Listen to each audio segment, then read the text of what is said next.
Non, Ulrich, t'as un sujet sur l'Europe au sens large qui boude les voitures électriques françaises, puisque tu as fait un constat un peu désolant, c'est que les voitures électriques françaises, Peugeot, Renault, etc., ont du mal à se vendre en Europe alors qu'elles cartonnent en France.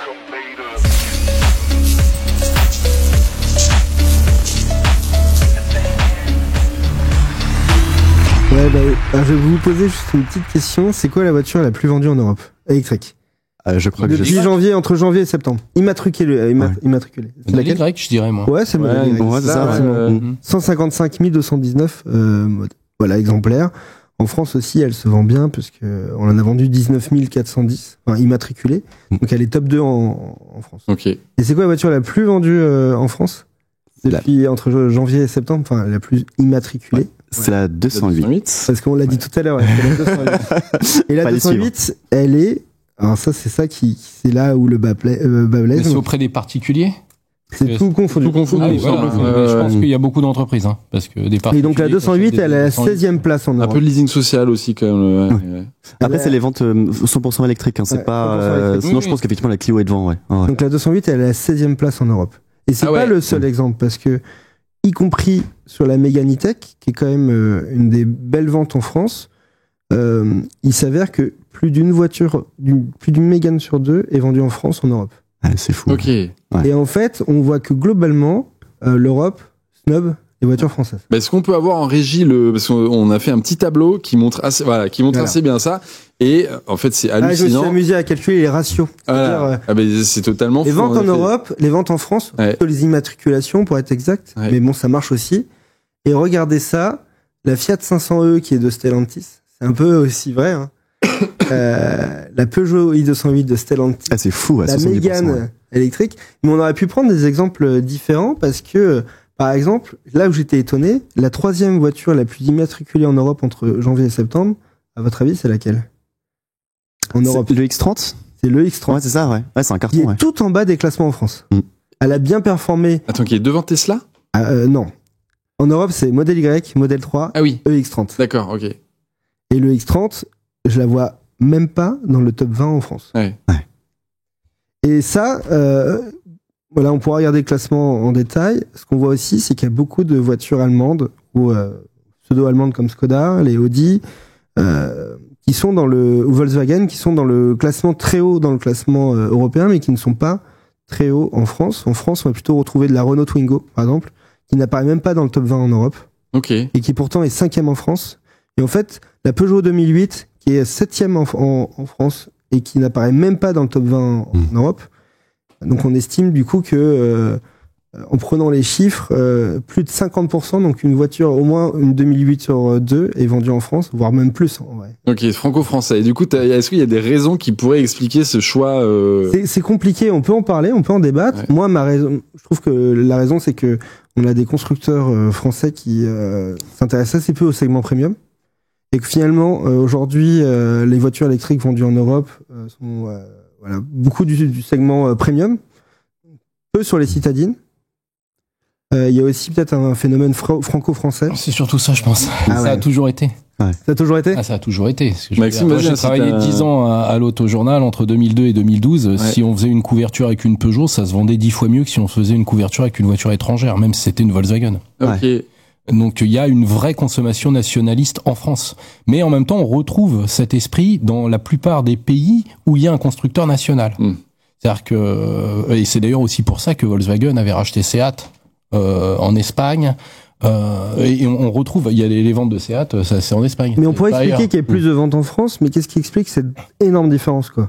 Non, mais parce qu'il y a du marketing, il y a de la publicité, et puis il y a la volonté d'acheter français, même si aujourd'hui beaucoup de voitures sont fabriquées à l'étranger, mais le fait que ce soit une marque française, en plus il y a forcément quelqu'un dans la famille qui travaille chez un distributeur, donc ça crée, je veux dire, un lien quasiment, on va dire... Et de l'affect, ouais. Voilà, non, parce que si on n'est pas en Allemagne ou en France, on vit en Belgique, on vit en Espagne, on vit en Italie. Alors en Belgique, non, parce que comme ils n'ont jamais eu de constructeurs nationaux, pour le coup, ils ont tendance justement, ils vont moins aller achètent de la Mazda. Par exemple, les Mazda ne se sont jamais vendus en France. Ils vont aller moins vers se vendent très bien en Belgique et en Allemagne, par exemple. Alors, en Allemagne, ils ont des constructeurs nationaux aussi, mais ils sont plus ouverts. Mais le français et même l'espagnol à un comportement d'achat nationaliste, disons-le. Mais ça, limite, ça peut se comprendre, tu vois, qu'en France, t'achètes du Renault, du Peugeot, en Espagne, t'achètes du Seat, mais à l'inverse, pourquoi en Allemagne, ils achètent pas du Renault, alors que nous, en France, on achète du BM, du Mercedes, tu vois, t'as l'impression que ça fait pas rêver, peut-être, ce Renault et Peugeot? Les Français ont jamais été, historiquement, les Français n'ont jamais été performants dans le premium. Jamais. Je veux dire, la seule voiture premium qui vient dans la tête des Français, c'est la DS. C'était pas non plus des énormes volumes. Et aujourd'hui, ça fait un carton auprès des architectes en collection. Mais soyons clairs, c'est pas une voiture de masse, voyez. Et il y a eu dans les années 60, il y a eu Fassel Vega qui a essayé de faire des voitures très haut de gamme, mais c'était les moteurs américains. Pourquoi les Français n'ont jamais été capables de faire des moteurs haut de gamme? On n'a jamais fait il y a eu un 6 cylindres Peugeot, mais bon, c'était quand même pas la fête. Donc à un moment, faut quand même être conscient de ce qu'on est. On est certainement les meilleurs producteurs de voitures populaires dans l'histoire. Si on regarde la 4L, la 2 chevaux, et c'est ça qu'on attend dans l'électrique. Si on veut que le marché de l'électrique se lance, il nous faut une vraie voiture populaire. Et on parlait de Volkswagen. La meilleure Volkswagen électrique, pour moi, en tant qu'essayeur, c'est la Volkswagen Up. La première qui est sortie. C'est une et je conseille à tous ceux qui nous écoutent et qui cherchent à rouler pour pas cher en électrique d'aller voir d'occasion les Up d'occasion, l'équivalent chez Seat et Skoda, puisqu'elle a été déclinée. Et là, pour 13-15 000 euros aujourd'hui, ce qui reste cher pour une petite voiture, mais quand même. Ce que je veux dire, c'est qu'aujourd'hui, pour moins de 15 000 euros, vous pouvez avoir une petite voiture électrique. Alors, ça reste une seconde voiture, c'est pas des grosses autonomies. Sur les premiers modèles, on n'avait pas de vitesse de charge rapide, mais je dirais que en tant que deuxième voiture, c'est quand même beaucoup plus cohérent comme produit qu'une R5, qui est une voiture formidable, mais qui, très clairement, il faut le dire, elle est 10 000 euros trop chère, la voiture. Quand je dis ça aux gens de chez Renault, ils me regardent avec des yeux ronds en me disant « Ouais, on a mis beaucoup de choses dedans, on a fait beaucoup d'efforts, etc. » Puis ils achètent évidemment leurs cellules auprès des Chinois. Il est là le problème. Et aujourd'hui, les Européens ne sont pas capables de fabriquer des batteries. C'est-à-dire que toutes les grosses usines de batteries qu'on a commencé à faire à la hâte, personne n'en veut de ces batteries. Elles sont pas fiables. Donc, je pense qu'il faut savoir être conscient qu'on est avant tout bon pour faire des petites voitures populaires pas chères. Si on est capable de vendre des Dacia Logan qui ont 2 étoiles Euro NCAP, ou même on a fait des Dacia, quand la Dacia thermique est sortie, les premières Dacia, en termes de sécurité active et passive, elles étaient en dessous des normes. Clairement, Mais on peut se permettre aujourd'hui, vu les limitations de vitesse, etc., d'alléger les véhicules, et quitte à perdre un peu en sécurité active ou passive, pour avoir enfin un véhicule populaire et peu coûteux, puisque l'électrique, c'est quand même ce qu'il y a de moins coûteux pour se déplacer, il faut le rappeler, à condition de se brancher chez soi. Et de ne pas payer 90 centimes d'euros. Mais c'est une erreur. J'ai eu mon confrère au téléphone d'M6 Turbo, et c'est bien une erreur de confusion de 6 et de 9. Ah non, c'est pas plus loin que ça. Ah, c'est ça. Et moi, il m'avait appelé avant en me disant c'est quoi le prix max, etc. Parce que, en fait, comme d'habitude, ils ont dû faire le reportage très vite. Ça s'est décidé rapidement. Donc, ils ont travaillé vite, mais ils ont essayé de bien faire les choses. Mais quand on travaille vite en vidéo, en caméra pour la télé, c'est quand même des conditions particulières. Pour l'avoir fait, c'est pas évident. Il y a du staff, il y a de l'inertie, etc.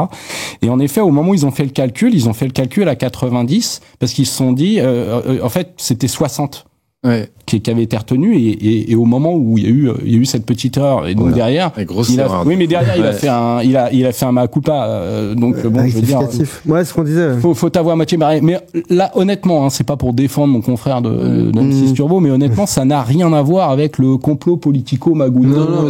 Il y a vraiment pas de volonté. Il y a pas eu, en tout cas dans ce cadre-là. Je sais pas pour TF1. J'ai pas les coulisses. Mais que les erreurs se sont pas mal multipliées cette année. Mais pour M6, en tout cas, c'est vraiment une petite erreur bête qui a pris un écho délirant parce que forcément sur une chaîne publique à 16 heures d'audience, etc., on n'a pas le droit de faire d'erreurs. Une historique qui est beaucoup regardée. Voilà, c'est ça. Donc, mais cela dit, à l'heure des charges, on peut arriver à 75 centimes d'euros. Si on n'a pas d'abonnement, etc. Moi, j'ai des relevés de ChargeMap avec des commissions, etc. Une carte ChargeMap, vous pouvez des fois vous retrouver avec du 70-75 centimes d'euros sur autoroute, sur une charge rapide. Et si votre voiture consomme du 25 ou de 27 kWh, ce qui est le cas de ma MG4, ça peut vous coûter plus cher qu'un thermique. Il faut bien choisir ses bords. C'est possible. Si vous faites 4 arrêts ou 4 ou 5 arrêts avec du 25 ou du 27 kWh, ça peut coûter plus cher qu'un hybride qui fait du 7 ou 8 litres. Attention à bien choisir ses bords. Mais attention là, on parle tout ça pour dire que effectivement les deux raisons qui sortent de notre discussion, c'est que la première, c'est vrai que les Français achètent français, et la deuxième, c'est que les marques françaises ne sont pas sur le segment premium. Et là où se positionnent très bien les marques allemandes, entre autres. Voilà.